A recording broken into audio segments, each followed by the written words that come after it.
AB youth classes family में हम आप सभी लोगों का स्वागत करते हैं। आप लोगों ने भारतीय समाज सुधारक का पार्ट 1 देखा, ठीक है। इसी के क्रम में आज भारतीय समाज सुधारक एवं धार्मिक सुधारकों का भाग 2 हम लोग पढ़ेंगे। पहले पार्ट में आपने राजा राम मोहन राय के बारे में, केशव चंद्र जी के बारे में, ब्रह्म समाज के बारे में से बनने वाले जितने भी ऑब्जेक्टिव पॉइंट्स हैं हमने आपको उनको समझा दिया था। इसी क्रम में हम लोग आप पढ़ेंगे भारतीय समाज और धार्मिक सुधारक भाग 2, ठीक है। आज हम लोग के मुख्य बिंदु जो रहेंगे जहाँ से ऑब्जेक्टिव बनते हैं किसी भी परीक्षा में, केंद्र स्तर का परीक्षा हो या राज्य स्तर का परीक्षा हो, सभी प्रतियोगी परीक्षाओं के लिए टॉपिक बहुत ही इंपॉर्टेंट है, तो ध्यान से पढ़िएगा। आज हमारे मुख्य केंद्र के मतलब कह सकते हैं मुख्य केंद्र में रहेंगे दयानंद सरस्वती, आर्य समाज, स्वामी विवेकानंद, रामकृष्ण परमहंस। इससे बनने वाले सभी ऑब्जेक्टिव को हम लोग देखेंगे। तो चलिए पहले यहाँ से स्टार्ट करते हैं हम लोग पार्ट 2। पहला है आर्य समाज, ठीक है। आप लोगों ने देखा कि राजा राम मोहन राय का जो ब्रह्म समाज था वह समाज के अंदर और धर्म के अंदर जो कुरीतियाँ हैं उनको दूर करने का प्रयास करता है और धीरे धीरे यह 2 भागों में टूटता है, फिर कई खंडों में टूट जाता है और ये धीरे धीरे आर्य समाज ब्रह्म समाज का जो भारतीय कह सकते हैं परिवेश पर प्रभाव था वो ख़त्म हो जाता है। तो नए समाज सुधारक उभर कर आते हैं जिसमें मुख्य एक संस्था सामने आती है जिसका नाम है आर्य समाज। और इस आर्य समाज की स्थापना जो है दयानंद सरस्वती के द्वारा की जाती है, ठीक है। तो आर्य समाज के फाउंडर कौन थे? दयानंद सरस्वती। तो पहले हम लोग दयानंद सरस्वती के जीवन काल से बनने वाले प्रश्नों को देखेंगे, ठीक है। ये महत्वपूर्ण व्यक्ति हैं, इनसे भी प्रश्न बनते हैं, तो इनके जीवन से संबंधित पॉइंटों को देख लीजिए। दयानंद सरस्वती का जन्म सन 1824 में हुआ था और इनकी मृत्यु 1883 में हुई थी। इनका जन्म गुजरात में एक स्थान है टंकारा, वहाँ पर हुआ था, ठीक। अगला पॉइंट देखिए, दयानंद सरस्वती के बचपन का नाम मूल शंकर तिवारी था, ठीक। एक पॉइंट यह याद रखेंगे कि दयानंद सरस्वती के बचपन का नाम मूल शंकर था।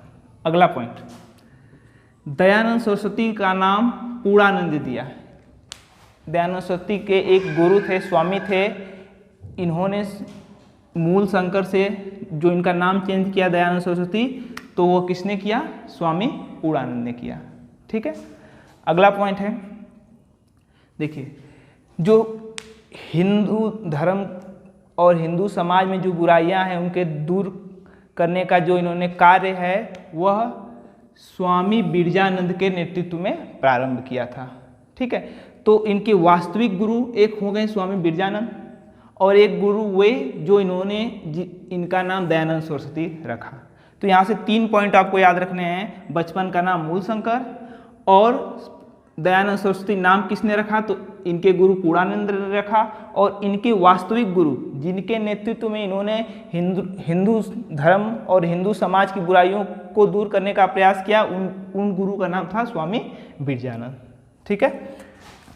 देखिए आगे देखिए, 1863 ईस्वी में स्वामी दयानंद सरस्वती का एक मुख्य कार्य था पाखंड खंडनी पताका फहराना, ठीक है। 1863 में पाखंड खंडनी पताका जो फहराया गया था वो धर्म प्रचार के उद्देश्य से फहराया गया था। तो यह बहुत एक महत्वपूर्ण बिंदु है और यह कहाँ पर फहराया गया था? आगरा में फहराया गया था। तो यह इम्पोर्टेंट पॉइंट है। प्रश्न बनते हैं कि पाखंड खंडनी पताका, इसका उद्देश्य था लोगों में धर्म के बारे में संदेश देना, धर्म के बारे में प्रचार प्रसार करना। और यह किसके द्वारा फहराया गया था पताका? दयानंद सरस्वती के द्वारा। कहाँ पर? आगरा में। यह इंपॉर्टेंट पॉइंट है। अगला इनसे संबंधित पॉइंट है, यह भी वेरी इंपॉर्टेंट पॉइंट रखिएगा, ठीक। 1875 में दयानंद सरस्वती के द्वारा आर्य समाज की स्थापना की गई, ठीक। और यह जो स्थापना है कहाँ पर किया गया था? बम्बई में किया गया था। तो यहाँ से इस बिंदु से भी यह बहुत इंपॉर्टेंट बिंदु है। यहाँ से क्या क्या प्रश्न बनते हैं कि आर्य समाज की स्थापना किसने की? दयानंद सरस्वती ने की। कब किया था? 1875 ईस्वी में किया था।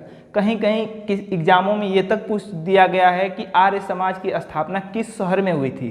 तो कहाँ पर हुआ था? बम्बई में, ठीक। अगला पॉइंट नेक्स्ट देखिए, तो जब इसकी स्थापना बम्बई में हुआ तो इसका मुख्यालय जब यह स्थापित हुआ तो इसका मुख्यालय बम्बई ही था, लेकिन 1877 में आर्य समाज का जो मुख्यालय है वो स्थानांतरित करके लाहौर कर दिया गया।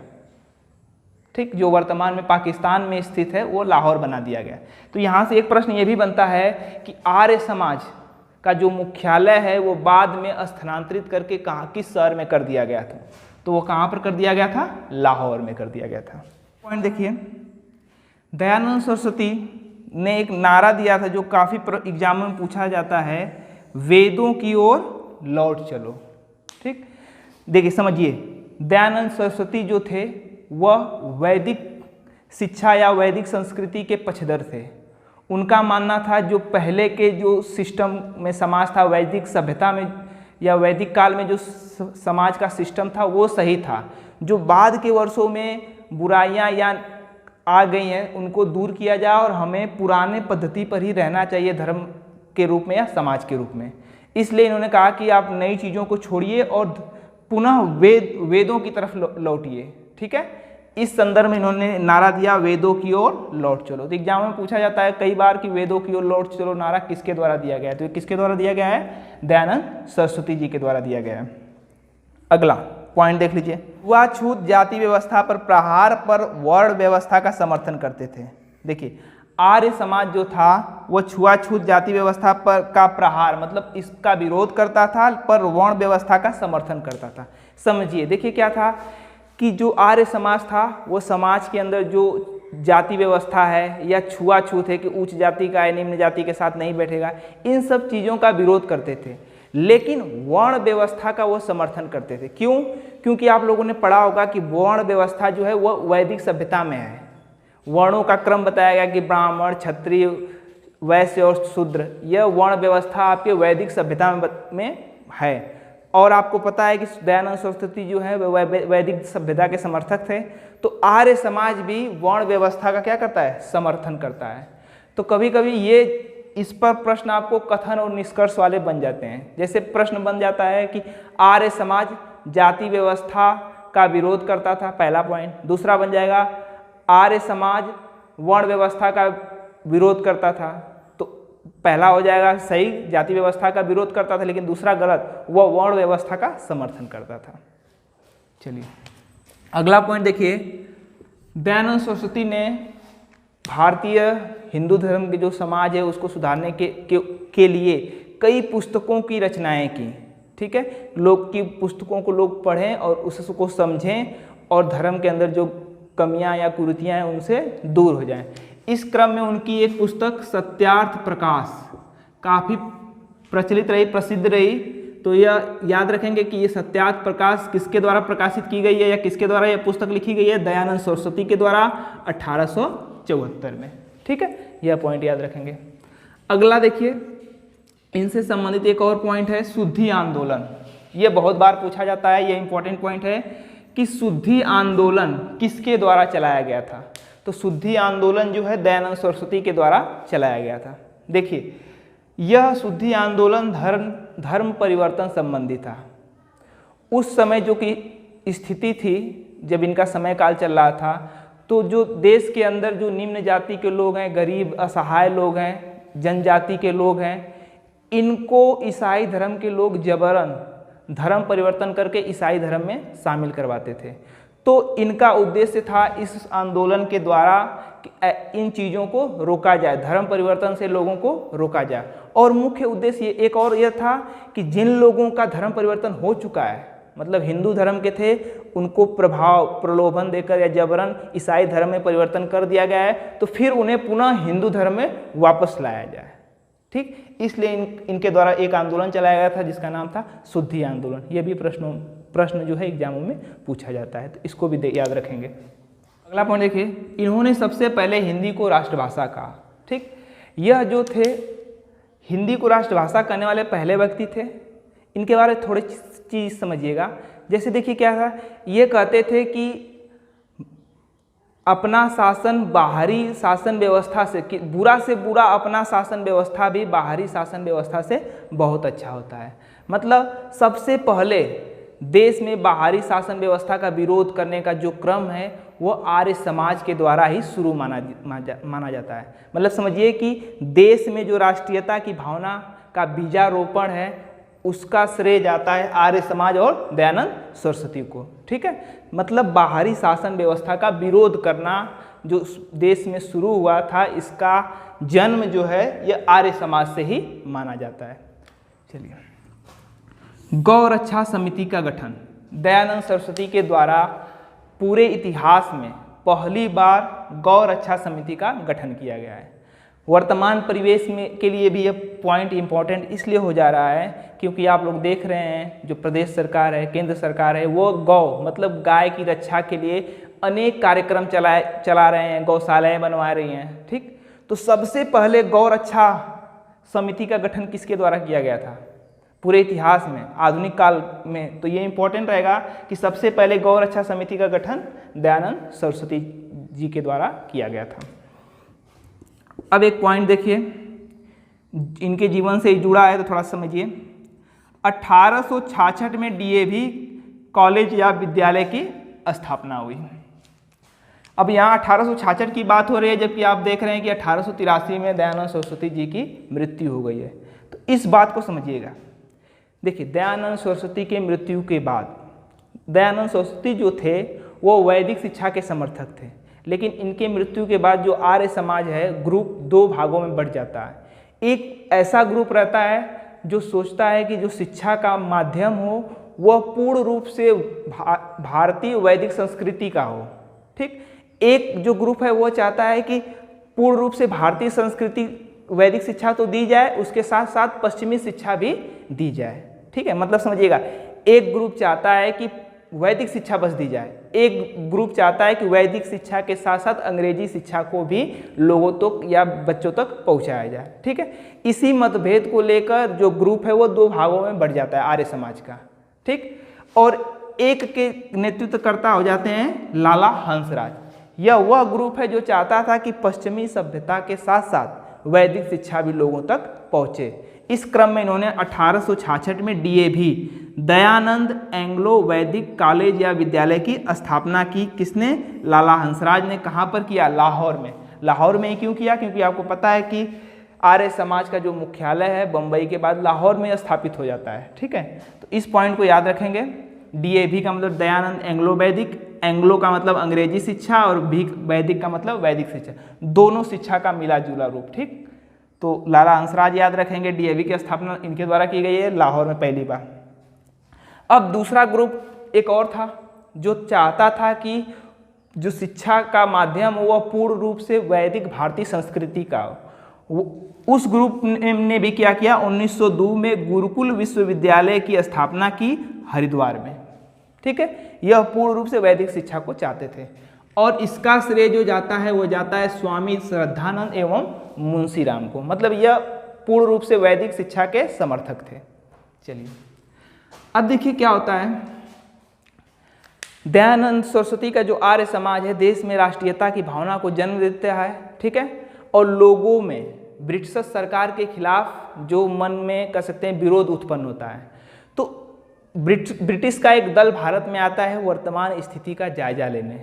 ठीक है, कि वर्तमान स्थिति क्या है, जो विरोध के सुर उठ रहे हैं उसकी वजह क्या है। तो यह दल भारत आता है और शोध करके खोज करके पता करके बताता है कि भारतीय अशांति, जो भारत में अशांति चल रही है, उसका जनक या उसकी वजह जो है वो आर्य समाज है। ठीक है, तो यह इंपॉर्टेंट पॉइंट है कि भारतीय अशांति का जनक किसे कहा जाता है? तो आर्य समाज को कहा जाता है। अगर व्यक्ति के रूप में पूछे कि भारतीय अशांति का जनक किसे कहा जाता है तो स्वामी दयानंद सरस्वती जी को कहा जाता है। ठीक है, और यह कमेटी आई थी 1907 में और इस कमेटी के अध्यक्ष थे वैलेंटाइन सिरोल। तो एक प्रश्न यह भी बनता है कि भारतीय अशांति का जनक आर्य समाज को किसने कहा था? तो वैलेंटाइन सिरोल ने कहा था। चलिए, तो यहाँ तक आपने दयानंद सरस्वती जी के बारे में समझ लिया, उनसे बनने वाले प्रश्नों को समझ लिया। ऑब्जेक्टिव कोई भी किसी भी एग्जाम में आपसे नहीं छूटेगा। चलिए, अब हम लोग पढ़ते हैं एक महत्वपूर्ण समाज सुधारक स्वामी विवेकानंद, जिनके द्वारा रामकृष्ण मिशन की स्थापना की गई थी। यह भी समाज सुधारने का प्रयास करते हैं और इसी क्रम में रामकृष्ण मिशन की स्थापना करते हैं। तो रामकृष्ण मिशन के संस्थापक कौन थे? स्वामी विवेकानंद। और स्वामी विवेकानंद बहुत महत्वपूर्ण व्यक्ति हैं किसी भी परीक्षा के लिए, तो इनसे जीवन से हर एग्जाम में प्रश्न बनते ही बनते हैं। तो इनके जीवन के पॉइंट को हम लोग देख लेते हैं एग्जाम के व्यू से, ठीक है। चलिए, स्वामी विवेकानंद का जन्म 1862 में हुआ और उनकी मृत्यु 1902 में हो गई थी और इनका जन्म कलकत्ता में हुआ था, ठीक है। लगभग ये 39 वर्षों तक ही जीवित रहते हैं, लेकिन इन्होंने अपने कार्यों से इतनी कीर्ति प्रसिद्धि हासिल की कि आज भी वो भारत के युवाओं के सबसे बड़े मार्गदर्शक या प्रेरणा स्रोत हैं, ठीक है। तो उनके जीवन के बारे में हम लोग पढ़ते हैं।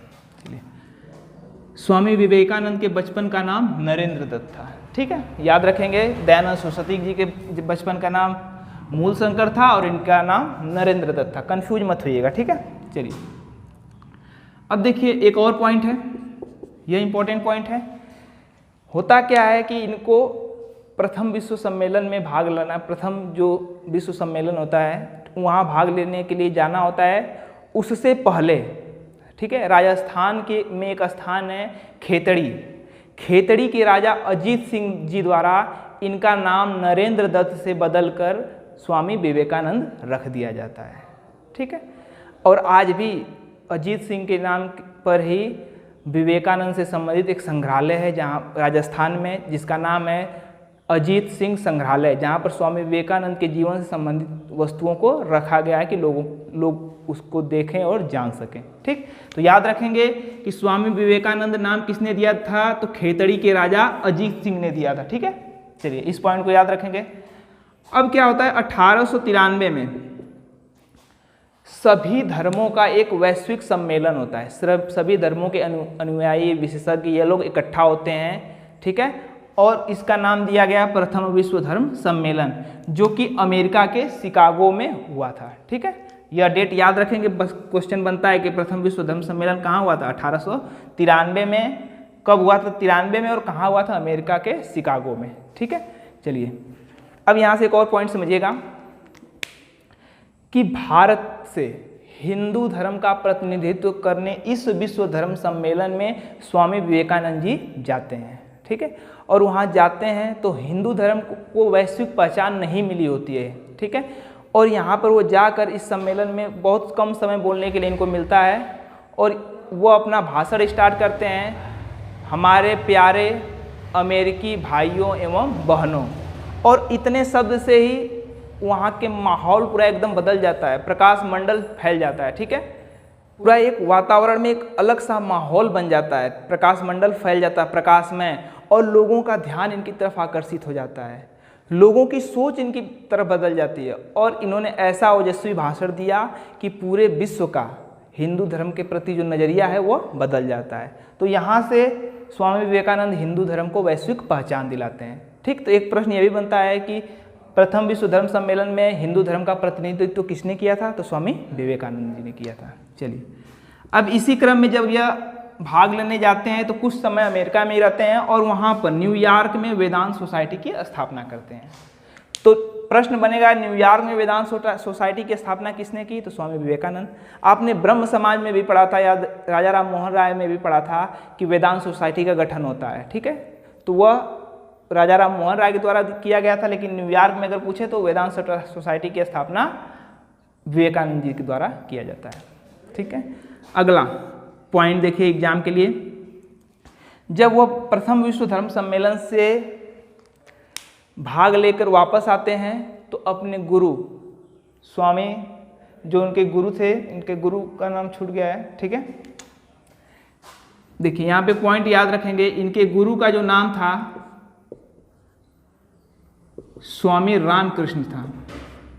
क्या था? स्वामी रामकृष्ण, ठीक है। इस पॉइंट को मिस है, थोड़ा सा याद रखेंगे। स्वामी विवेकानंद जी के गुरु का क्या नाम था? स्वामी रामकृष्ण, ठीक है।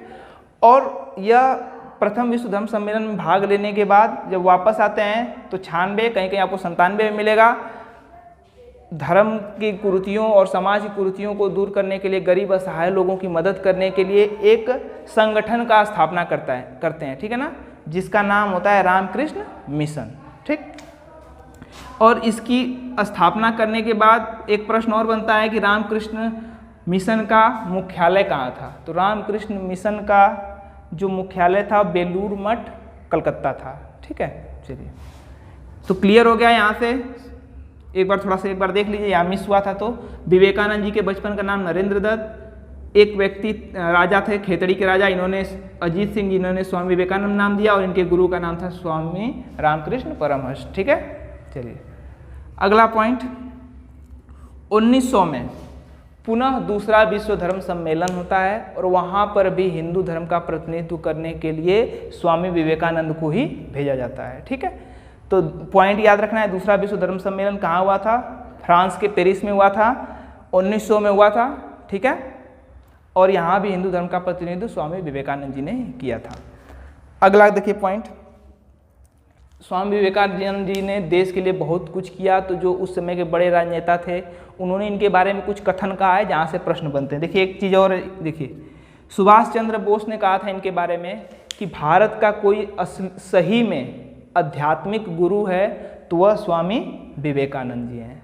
तो प्रश्न बनता है कि सुभाष चंद्र बोस ने किसे भारत का आध्यात्मिक गुरु कहा है? तो किसे कहा है? स्वामी विवेकानंद जी को कहा है। एक और पॉइंट है इनसे बारे में कथन, रविन्द्रनाथ टैगोर जी ने कहा था कि अगर आपको भारत को जानना है तो स्वामी विवेकानंद को पढ़िए।